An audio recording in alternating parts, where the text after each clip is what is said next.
Oke, jadi di video ini kita bakal bahas sejauh dan sebagus apa sih performa Snapdragon 695 5G di Poco X5 5G, terutama buat main game.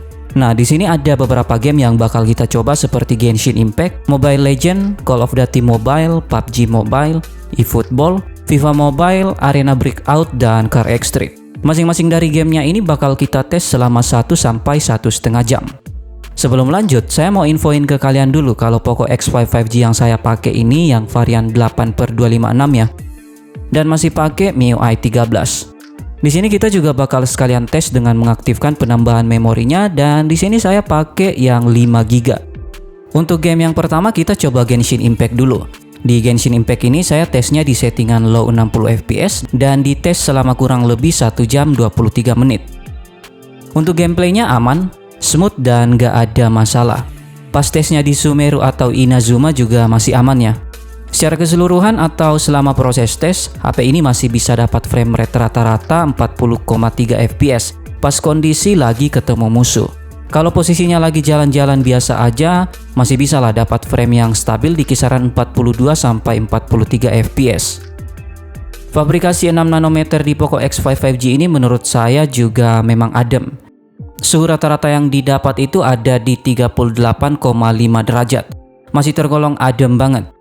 Baterainya juga udah irit. Selama proses tes, baterainya cuma berkurang sekitar 20% aja.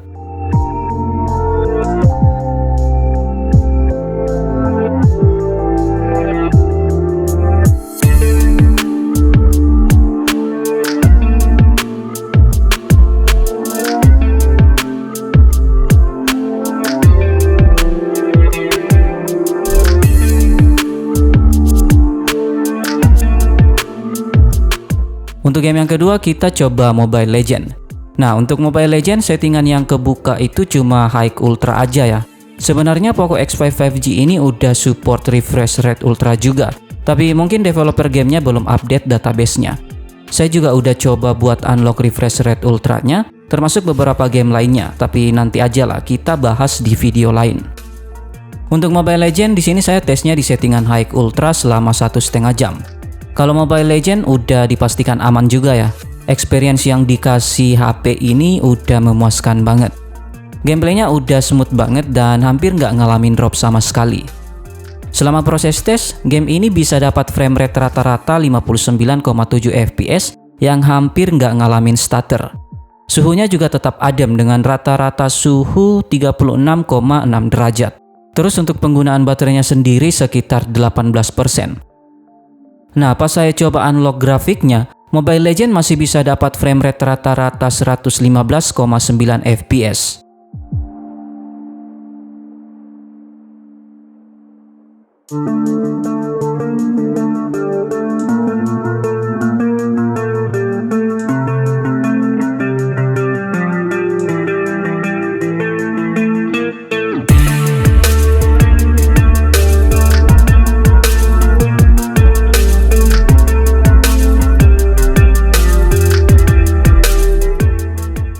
Oke, kita lanjut ke game berikutnya, Call of Duty Mobile.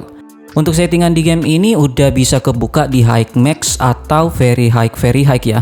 Dan di sini kita bakal coba tes di multiplayer selama 1 jam dan Battle Royale selama 1,5 jam di settingan High Max. Untuk multiplayer di Call of Duty Mobile, menurut saya Poco X5 5G ini udah ngasih experience yang memuaskan juga.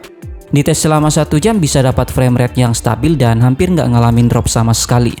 Sesekali kadang masih ngalamin stutter dengan rata-rata 0,2% dan max 8,5%. Tapi itu juga nggak terasa.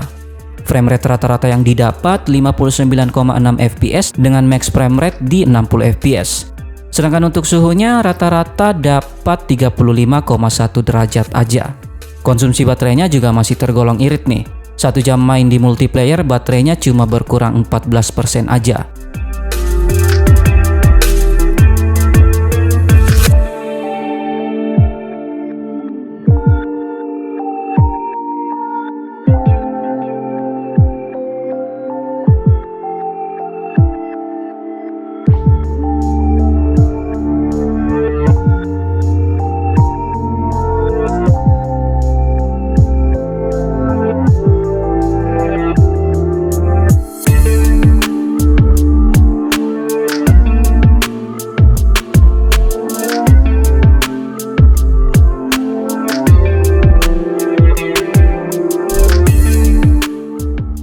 Lanjut di mode Battle Royale, untuk settingannya masih sama dengan mode multiplayer tadi. Selama 1,5 jam tes di Battle Royale, framerate rata-rata yang didapat ada di 58,1 fps dan stutternya juga udah rendah banget dan gak kerasa sama sekali. Untuk urusan suhu masih dijamin adem dan irit ya untuk game sekelas Call of Duty Mobile.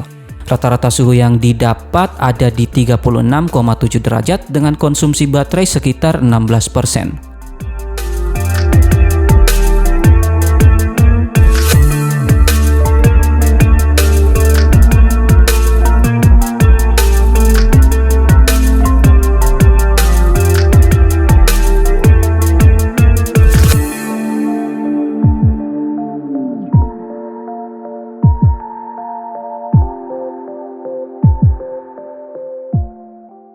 Buat main PUBG, settingan grafiknya baru kebuka sampai Smooth Ultra dan HD High aja. Saya juga udah coba buat mainin game ini selama 1,5 jam dan hasilnya udah memuaskan juga. Framerate rata-rata yang didapat ada di 39,5 fps dengan max 40 fps. Stutternya juga masih tergolong rendah banget dengan rata-rata 0,44% dan max 9,2%. Nah, kalau dibandingkan dengan Call of Duty Mobile, suhu dan konsumsi daya di PUBG malah jauh lebih rendah ya. Rata-rata suhu yang didapat ada di 35 derajat dengan penggunaan baterai sebesar 11% aja. Dan yang paling penting, gyro di HP ini udah aman banget, karena HP ini udah pakai hardware gyro.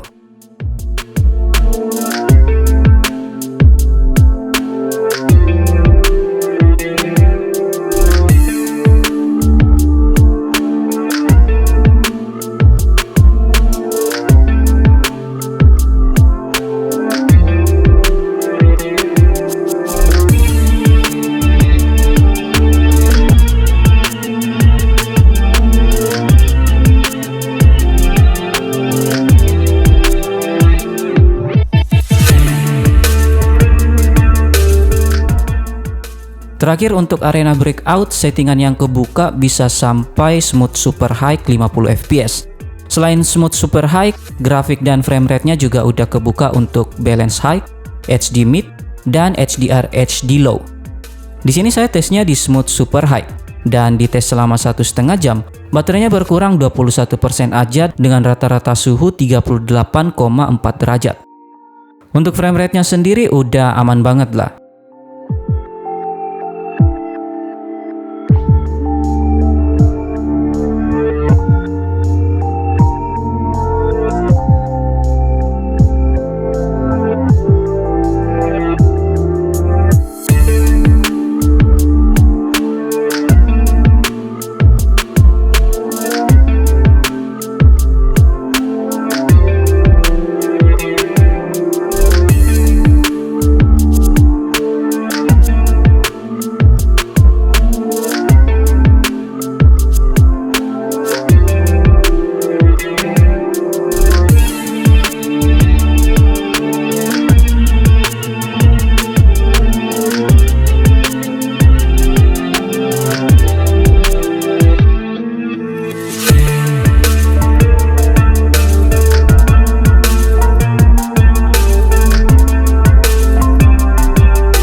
Selain 5 preview game tadi, masih ada beberapa game lagi yang udah saya cobain di Poco X5 5G ini.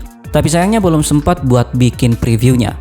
Tapi tenang aja, karena di sini saya bakal ngasih hasil grafik monitoring untuk game-game lain seperti FIFA Mobile, eFootball, dan Car X Street.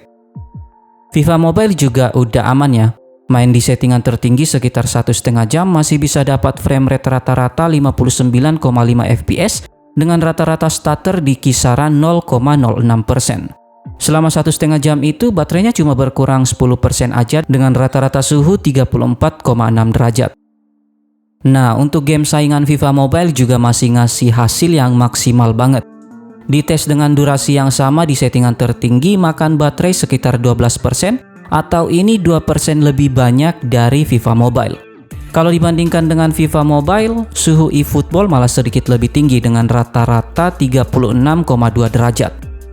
Sedangkan rata-rata stutter yang didapat sedikit lebih rendah dari FIFA Mobile di 0,03%. Untuk CarX Street main dengan durasi yang sama dengan game lainnya dan settingan yang di set di rata 2 masih bisa ngasih frame rate rata-rata 28,9 fps. CarX Street ini jadi satu-satunya game yang sejauh ini bikin penggunaan CPU di Poco X5 5G nyentuh 84%. Rata-rata starternya juga masih lumayan tinggi di 6,8%. Apalagi gamenya memang belum stabil. Suhunya juga jauh lebih tinggi ya kalau dibandingkan dengan game lainnya di 40,7 derajat dan penggunaan baterainya sekitar 20%. Selain mobile game, saya juga udah coba beberapa emulator seperti PSP, Aether XX2 dan EGGNS dan hasilnya masih masuk ke dalam kategori yang memuaskan untuk HP kelas harga 3 jutaan. Game-game Nintendo Switch yang masih tergolong berat juga masih playable. Sejauh ini HP dengan chipset Snapdragon memang masih lebih recommended sih buat main game-game emulator dan menurut saya Poco X5 5G udah buktiin itu juga. Nah, secara overall kalau bicara soal performa, Poco X5 5G ini udah ngalamin peningkatan yang signifikan banget sih kalau dibandingkan dengan pendahulunya, terutama untuk performa. Kalau sebelumnya pernah pakai Poco X3 NFC terus pakai Poco X5 5G, peningkatan performanya bakal kerasa banget. Nah, buat yang suka ngoprek-ngoprek juga dijamin recommended banget ya. Karena dari dulu produk-produk Xiaomi, Redmi, dan Poco terkenal nggak pelit dan nggak ribet kalau soal kustomisasi. Beda dengan brand-brand lain. Jadi itu dia game tes Poco X5 5G. Terima kasih sudah menonton video ini, tetap positif, rendah hati, dan sampai jumpa di video selanjutnya.